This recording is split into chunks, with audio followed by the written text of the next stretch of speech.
first point that we'll be exploring today in points to consider when starting a new business is the new idea or the necessity to start a business. So the what the business is, why you want to start the business, and where you should start the business. Now there's three reasons in the why category as to why you want to start a business. And the first reason is if you work as an employee in your own field or sector and you want to expand upon an idea or an invention that you're really passionate about. An example of this is if you work, let's say, in a convenience shop or a pizza shop and you came up with this really cool idea that you want to try out, but you can't do it in your marketplace that you're at right now. So instead of trying to cope with the ideas that you have right now, you could go and start your own business and try to see how the idea works out there. The second reason as why people start a business is because of passive investment. And so if you have some spare money lying around in your savings or bank account, maybe you might want to invest it into a business and see how it grows. The third reason why people open a business, and this is very common, is because of survival. Now, this could be because someone got laid off from their job or there are no jobs available in the area, and the savings that they have, they might want to invest it into a business and see what happens as they go on. Now, if you're an employee that's hoping to start their own business, it's very good news for you if you decide to start it in the same field that you're already working in, because you have more experience. And the more experience you have in that field will mean a higher chance of success in the business. So just make sure to keep following our discussion along as we go through the video. Now there's a lot of things to consider before you actually start planning out why you want to do a business, especially in the passive investment sector. And this is really important because passive investment businesses have really high costs, especially in the employees and the rent that you pay in. Now, if you really want to combat this, the only way that you can do that is to either have a good manager or to have a family member supporting you in the business. This is really important because it helps you keep your costs down and make sure that all your resources and all your money and time is being spent productively instead of wasted. If you do want to start a business individually, or let's say you don't have a family member that can help you in this business, then one of the things that is specifically required, and this is very important in order to have a business, is a real-time management information system. Without this, the business will not succeed. Now, this is if your business is really far away from your home, or you want to have an investment that's not controlled by anybody. You really need this management information system because it helps you know what the peak hours of the day are, how many goods have been sold, what the cost of those goods were, and how much of the inventory was used up. This is one of the most important things when starting a passive investment business. Now, if you're starting a business for your own survival, then the best thing you can possess in this scenario is hands-on experience. You want to make sure that the suitability of the business corresponds with the personal skills that you have. And if you want to explore if you actually have these personal skills to match the business, then the best thing to do is actually work a job in that business or something related to that business and work in that job for 3 to 6 months and just see or get experience or training for 3 to 6 months about that business and see how it fits with your needs and experience.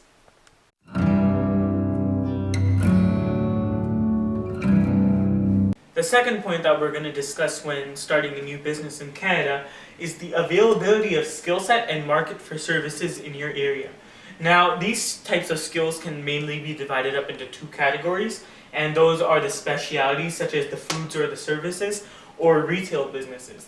Now, with specialty businesses such as food or services, you need to consider mainly if you have the skill set or if someone else has the skill set to do the work and the jobs required in the business. An example of this is Thai food or Vietnamese food, which is a type of specialty food that not many people can make.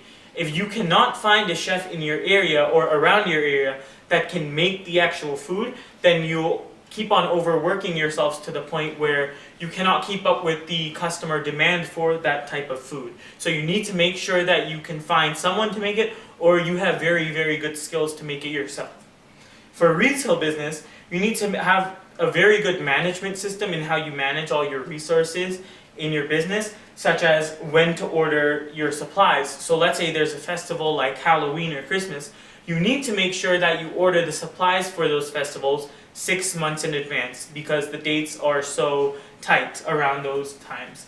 Another thing that you need to make sure is that you can schedule your employees correctly and have proper aisle management.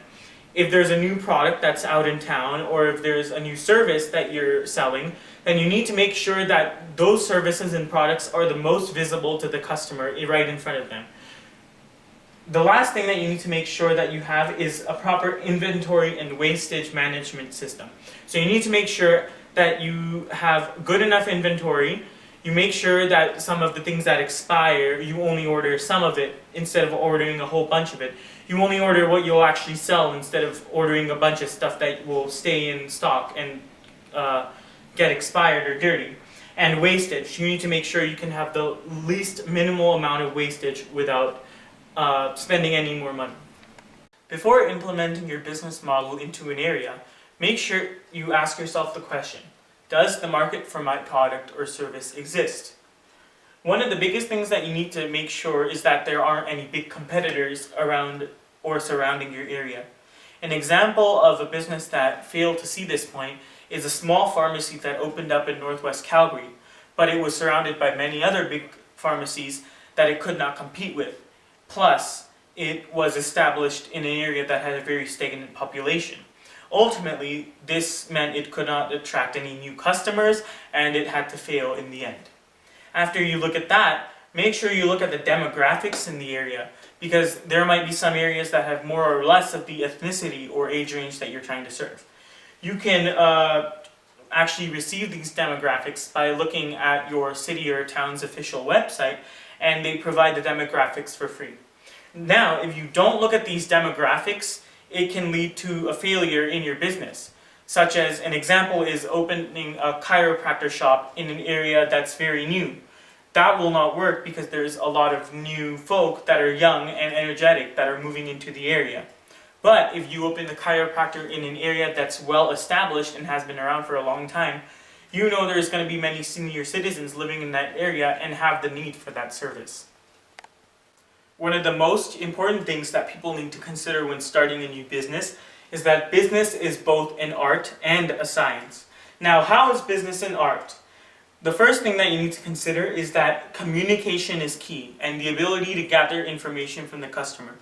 A barber needs to know what type of haircut looks good on the customer, what type of haircut the customer wants, the shape of the customer's head, and the type of hair that the customer has. He needs to be able to make split-second decisions in order to have the perfect haircut that satisfies the customer in a good way. A person who sells furniture needs to know what price range the customer is looking for, what type of furniture they want to buy, what color of furniture they want to buy, and what they're looking for just in general. A tax accountant has to know the client's whole family history and how it connects together in order to make sure that the client can get the most amount of refund possible. The other thing that you need to consider is aesthetics and self-preservation in a business.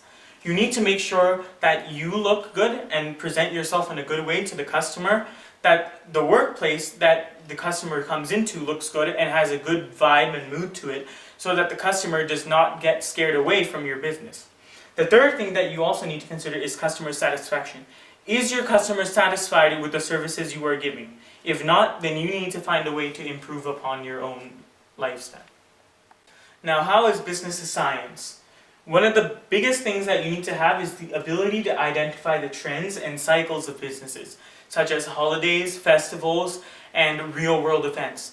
If there's something like Halloween or Christmas, you need to be able to serve products that are relevant and specific to that type of festival. If there's a real-world event that happens in your city, such as the Stampede that happens in the city of Calgary every year, you need to be able to serve products that also can relate to that event. Another thing that you need to have is the ability to cope with a rising technology and tastes. If you look at something like the projector, it will be obsolete in a few years due to the rising nanotechnologies and 3D holographic technologies that will slowly come in consumer hands in the future. Another thing is with tastes is that now people are trying to find a healthy alternative foods instead of eating the same old type of junk food such as burgers or pizzas.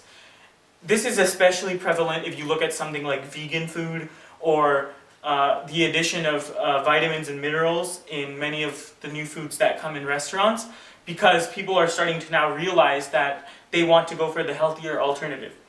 This has come to such an extent that people are looking for healthy food even in food places that serve junk food, such as McDonald's or A&W, which is why we have the addition of something like the Beyond Meat burger.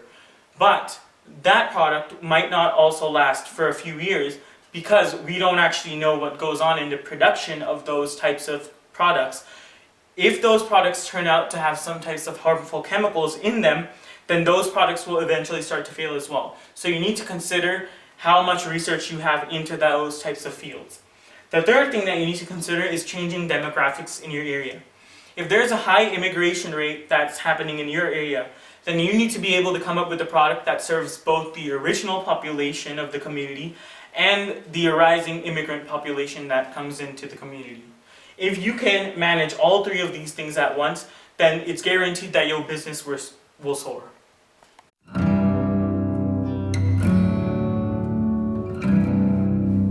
Now, the third step that you need to consider when starting a new business in Canada is the investment required and the availability of finance in your business. Now, there's three steps that are taking place in total throughout this whole process, and they are the budgeting, designing, and financing steps. In the budgeting step, you need to consider what the costs of your equipment will be, what the cost of your machinery will be, what the costs of your inventory will be, and what the cost of your fixtures will be. Once you've established that, that gives you a good idea of how much money will be required to start the business. Then you need to start designing your business, and basically what you do is you consider how much space will I need for my business? How much space will all my fixtures, my inventory, how much space will that all take up? How much space will I need it to be a functioning business?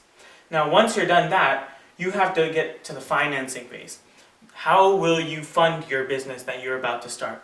If you have your own money from the start, then it's fine. You don't need to worry about this whole loan part.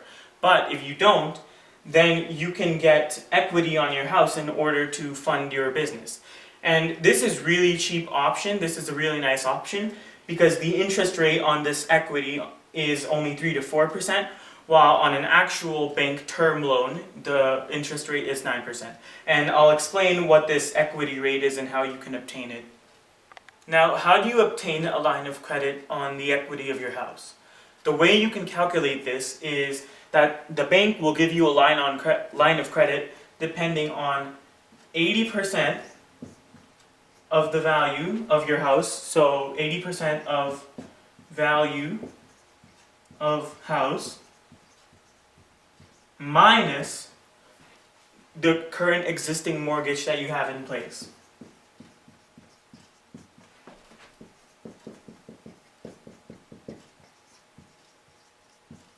So we can look at an example of this in real life terms.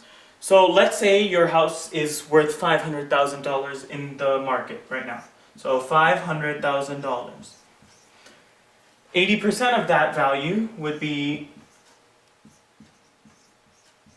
$400,000, and that is what the bank is willing to give you as a loan on your house.